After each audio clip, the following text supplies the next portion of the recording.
कोयले का एक टुकड़ा। दोस्तों, अमित एक मध्य वर्गीय परिवार का लड़का था। वह बचपन से ही बड़ा आज्ञाकारी और मेहनती छात्र था। लेकिन जब से उसने कॉलेज में दाखिला लिया था, उसका व्यवहार बदलने लगा था। अब ना तो वो पहले की तरह मेहनत करता और ना ही अपने माँ बाप की सुनता था। यहाँ तक कि वो घर वालों से झूठ बोलकर पैसे भी लेने लगा था। उसका बदला हुआ आचरण सभी के लिए चिंता का विषय था। जब इसकी वजह जानने की कोशिश की गई तो पता चला कि अमित बुरी संगति में पड़ गया है। कॉलेज में उसके कुछ ऐसे मित्र बन गए हैं जो फिजूल खर्ची करने, सिनेमा देखने और धूम्रपान करने के आदी हैं। पता चलते ही सभी ने अमित को ऐसी दोस्ती छोड़ पढ़ाई लिखाई पर ध्यान देने को कहा। पर अमित का इन बातों से कोई असर नहीं पड़ता। उसका बस एक ही जवाब होता, मुझे अच्छे बुरे की समझ है। मैं भले ही ऐसे लड़कों के साथ रहता हूँ, पर मुझ पर उनका कोई असर नहीं होता है। एक दिन ऐसे ही बीतते गए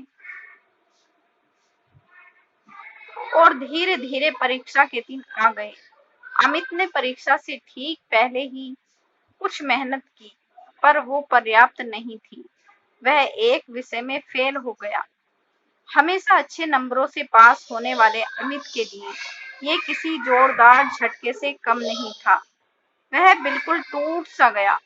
अब ना तो वह घर से निकलता और ना ही किसी से बात करता। बस दिन रात अपने कमरे में पड़े कुछ सोचता रहता था। उसकी यह स्थिति देख परिवार जन और भी चिंता में पड़ गए। सभी ने उसे पिछला रिजल्ट भूल आगे से मेहनत करने की सलाह दी। पर अमित को तो मानो सांप सूंघ चुका था।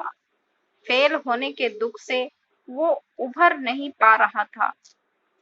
जब ये बात अमित के पिछले स्कूल के प्रिंसिपल को पता चली तो उन्हें यकीन नहीं हुआ। अमित उनके प्रिय छात्रों में से एक था और उसकी ये स्थिति जान उन्हें बहुत दुख हुआ। उन्होंने निश्चय किया कि वो अमित को इस स्थिति से जरूर निकालेंगे। इसी प्रयोजन से उन्होंने एक दिन अमित को अपने घर बुलाया। प्रिंसिपल साहब बाहर बैठे अंगीठी ताप रहे थे। अमित उनके बगल में बैठ गया। अमित बिल्कुल चुप था और प्रिंसिपल साहब भी कुछ नहीं बोल रहे थे। 10-15 मिनट ऐसे ही बीत गए, पर किसी ने एक शब्द नहीं कहा। फिर अचानक प्रिंसिपल साहब उठे और चिमटे से कोयले के एक धधकते टुकड़े को निकाल मिट्टी में डाल दिया। वह टुकड़ा कुछ देर तो गर्मी देता रहा, पर अंत में ठंडा पड़ बुझ गया। यह देख अमित कुछ उत्सुक हुआ और बोला, प्रिंसिपल साहब, आपने उस टुकड़े को मिट्टी में क्यों डाल दिया? ऐसे तो वो बेकार हो गया। अगर आप उसे अंगीठी में ही रहने देते तो अन्य टुकड़ों की तरह वो भी गर्मी देने के काम आता। प्रिंसिपल साहब मुस्कुराए और बोले, बेटा, कुछ देर अंगीठी में बाहर रहने से वो टुकड़ा बेकार नहीं हुआ। लो, मैं उसे दोबारा अंगीठी में डाल देता हूँ। और ऐसा कहते हुए उन्होंने टुकड़ा अंगीठी में डाल दिया।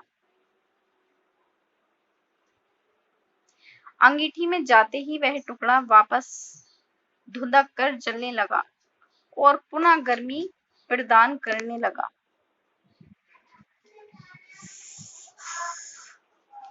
कुछ समझे अमित?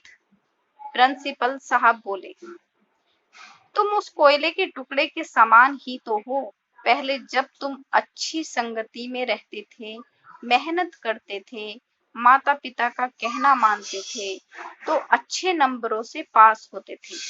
पर जैसे वो टुकड़ा कुछ देर के लिए मिट्टी में चला गया और बुझ गया, तुम भी गलत संगति में पड़ गए और परिणाम स्वरूप फेल हो गए। पर यहाँ जरूरी बात यह है कि एक बार फेल होने से तुम्हारे अंदर के वो सारे गुण समाप्त नहीं हो गए। जैसे कोयले का वो टुकड़ा कुछ देर मिट्टी में पड़े होने के बावजूद बेकार नहीं हुआ और अंगीठी में वापस डालने पर धधक कर जल उठा।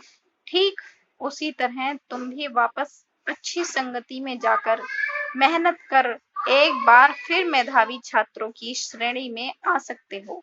याद रखो, मनुष्य ईश्वर की बनाई सर्वश्रेष्ठ कृति है। उसके अंदर बड़ी से बड़ी हार को भी जीत में बदलने की ताकत है। उस ताकत को पहचानो, उसकी दी हुई असीम शक्तियों का प्रयोग करो और इस जीवन को सार्थक बनाओ। अमित समझ चुका था कि उसे क्या करना है।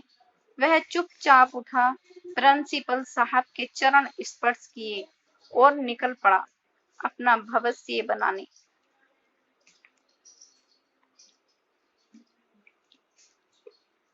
तो दोस्तों, आपको ये हमारी कहानी कैसी लगी? इसे लाइक और हमारे चैनल को प्लीज सब्सक्राइब जरूर करना और ऐसी ही प्यारी कहानियां सुनने के लिए हमारे YouTube चैनल से जुड़ना। धन्यवाद।